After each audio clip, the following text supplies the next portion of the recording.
नमस्कार दोस्तों, आप सभी का हमारे YouTube चैनल ट्रिक सबसे तेज में स्वागत है। आज की वीडियो में जो क्वेश्चन करा रहे हैं ये सभी ग्रुप डी में पूछे गए हैं, तो पूरा वीडियो देखिएगा। तो चलिए स्टार्ट करते हैं। पहला क्वेश्चन है, एक वृत्त की चाप की लंबाई ज्ञात करें जिसकी त्रिज्या 21 सेंटीमीटर तथा केंद्र पर 60 डिग्री का कोण बनाती है। ठीक है, तो सबसे पहले मैं यहाँ क्या करूँ, आपके लिए एक वृत्त बना लेता हूँ समझाने के लिए। ये वृत्त हो गया। ठीक है, वृत्त में त्रिज्या क्या है हमारी 21 सेंटीमीटर की। त्रिज्या क्या होती है, जो भी वृत्त होता है उसके बीच के पॉइंट से, बिल्कुल बीच से यहाँ तक की जो दूरी होती है वो होती है त्रिज्या। तो ये हमारी 21 सेंटीमीटर की है त्रिज्या।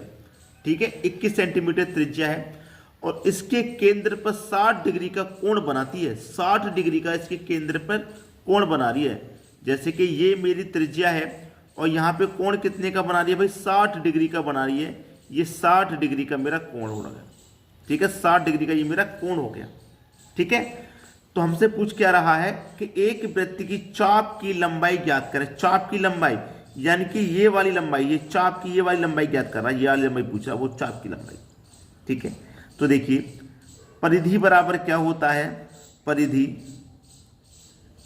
बराबर 2 पाई आर इंटू, इसमें लगेगा थीटा डिवाइड बाई 360।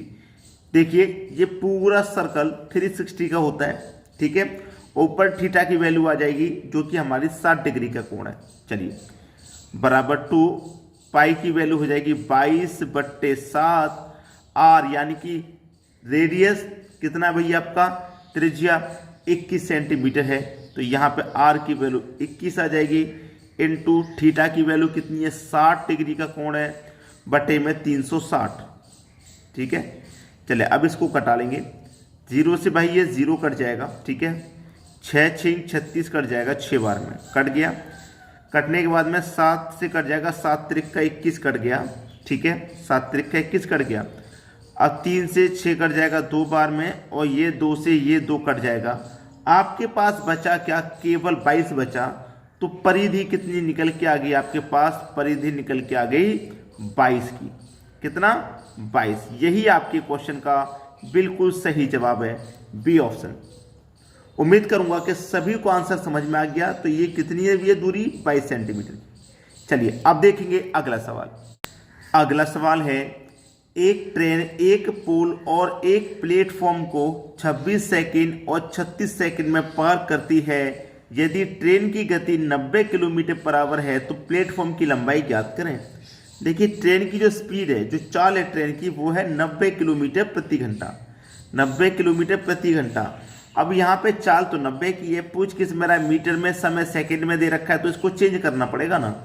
तो 90 को चेंज करो, छोटी यूनिट में चेंज करेंगे तो छोटी संख्या ऊपर ले लो, 5 बटे में 18। 18 से कटेगा 5 बार में, 5 गुने 5 25।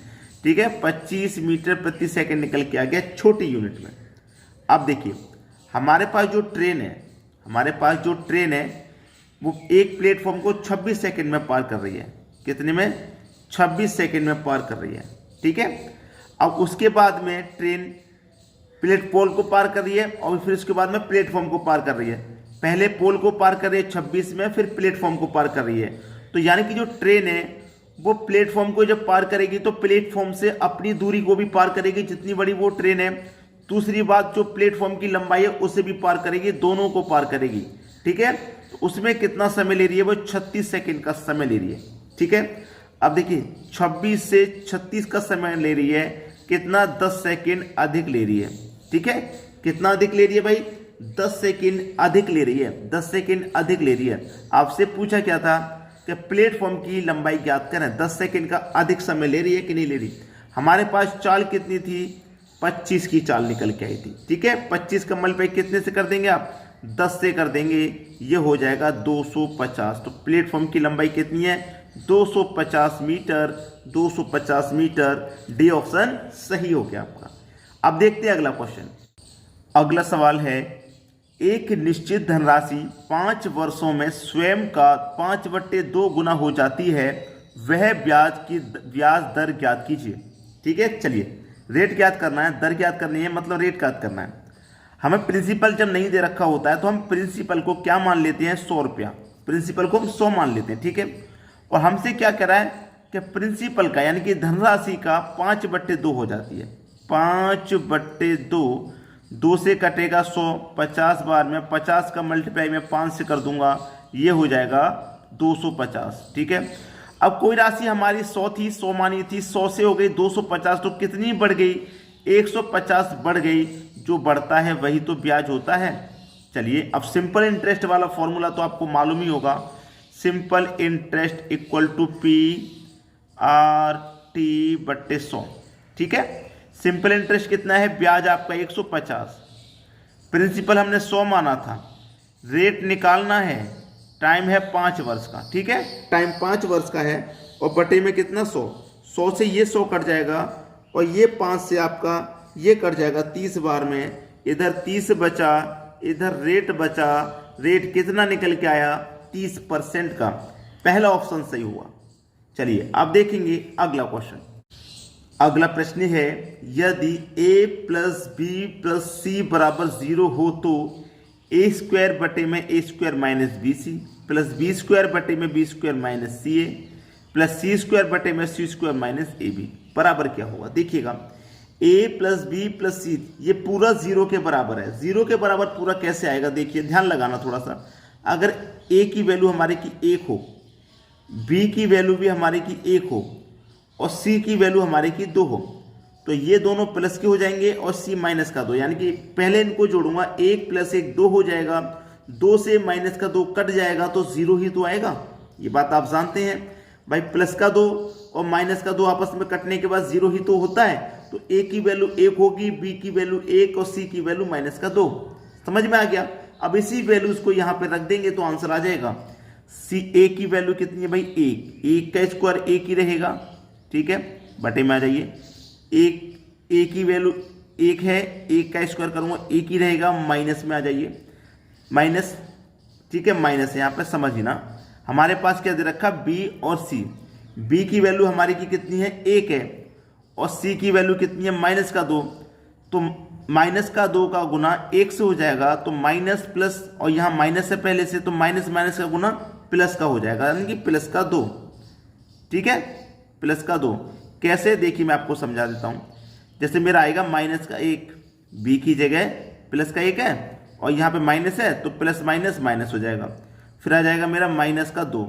अब माइनस का प्लस का यहाँ पे गुना है, माइनस प्लस का गुना, यानी माइनस माइनस का गुना प्लस हो जाएगा, 2 गुने 1 तो 2 ही हो जाएगा, प्लस का वो भी, ठीक है। चलिए प्लस b की वैल्यू 1 है, b की वैल्यू 1। अब आ जाइए यहाँ पे माइनस का c, यानी कि -2 और ये 1। अब ये माइनस का साइन यहाँ पे पहले से है, और यहाँ पे माइनस, तो माइनस माइनस कितना हो जाएगा, प्लस, तो यहाँ पे भी +2। c की वैल्यू -2, c की वैल्यू -2 और 2 का स्क्वायर कर देंगे तो 4 आ जाएगा, यानी कि माइनस माइनस का स्क्वायर हो जाएगा, गुना होगा 4 आ जाएगा प्लस का। c की वैल्यू -2, 2 का स्क्वायर 4 माइनस।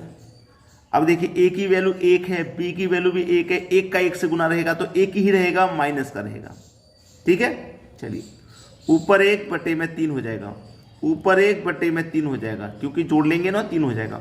ऊपर 4 बटे में 3 हो जाएगा, 4 में से 1 गया तो 3। एलसीएम कितना आ गया भैया, 3 आ गया, ठीक है। एलसीएम कितना आ गया, 3। जोड़ेंगे 1 और 2 और 4, 6 आ गया। 3 से कटा दो 6 को, 2 बार में कटेगा, आंसर आ गया 2। सी ऑप्शन सही जवाब है। चलिए अब देखेंगे अगला सवाल। अगला सवाल है, एक दुकानदार अपनी वस्तु को 10% हानि पर बेचने का दावा करता है, लेकिन बेचने के समय वह 20% कम वजन का उपयोग करके अपने लाभ प्रतिशत की गणना करता है। यानी कि वो 1 किलो पे, समझना 1 किलो में कितने होते हैं, 1000 ग्राम। 1 किलो पे 1000 ग्राम होते हैं, और वो 10% हानि पर बेचने का दावा करता है। 10% की हानि पर, यानी कि 1000 की चीज को 10% की हानि बेचेगा, तो 10% निकालेंगे, यानी कि 100 हो जाएगा, यानी कि 900 ग्राम में बेच रहा है, 900 ग्राम में बेच रहा है। और वजन तोल रहा है, जब वो तो वजन तोल रहा है तो 1 किलो के स्थान पर वो 20% कम तोल रहा है, यानी कि 1000 का 20% निकालेंगे 200 हो जाएगा, तो इसका मतलब 200 ग्राम कम तोल रहा है। तो कितना तोल रहा है, 200 ग्राम तक कम तोल रहा है, तो 800 ग्राम ही वो तोल रहा है, 800 ग्राम तोल रहा है। यानी कि 10% का फायदा वो यहाँ और 10 का यहाँ, ठीक है, यानी कि 1000 से 900 और 900 से हुआ 800। वो कह रहा है कि मैं 10% हानि पर बेच रहा हूँ, 900 में बेच रहा हूँ, लेकिन 900 में बेचने की बजाय वो दे तो आपको 800 ही ग्राम दिया है। वो कह रहा है कि मैं आपको 900 ग्राम दे रहा हूँ, लेकिन दे तो 800 ही ग्राम रहा है, तो 100 ग्राम का वो फायदा कर रहा है। फिर भी 10% हानि पे बेचने पर भी वो 10 ग्राम 100 ग्राम का फायदा कर रहा है। कितने पर करेगा फायदा? 800 पे। प्रतिशत का मतलब 100 से गुना, 2 जीरो से 2 जीरो चले जाएंगे, 8 से कटाऊंगा तो ये कटेगा 12.5%। ठीक है, 12.5। सी ऑप्शन बिल्कुल सही है। अब देखते हैं अगला क्वेश्चन। अगला प्रश्न है, धनात्मक पूर्णांकों के युग्म की संख्या कितनी है जिनका योग 99 है तथा HCF 9 है? HCF 9 है। देखिए ये जो क्वेश्चन है, मैं आपको ये क्वेश्चन होमवर्क के लिए दूंगा। अच्छा क्वेश्चन है, इसलिए मैं आपको होमवर्क के लिए दे रहा हूं। एक क्वेश्चन तो आपको होमवर्क के लिए बीच बीच में कभी ना कभी मिलना तो चाहिए भाई, जिससे कि आपकी भी प्रैक्टिस होती रहे। ठीक है, तो आज के वीडियो में इतना ही। वीडियो देखने के लिए बहुत बहुत धन्यवाद।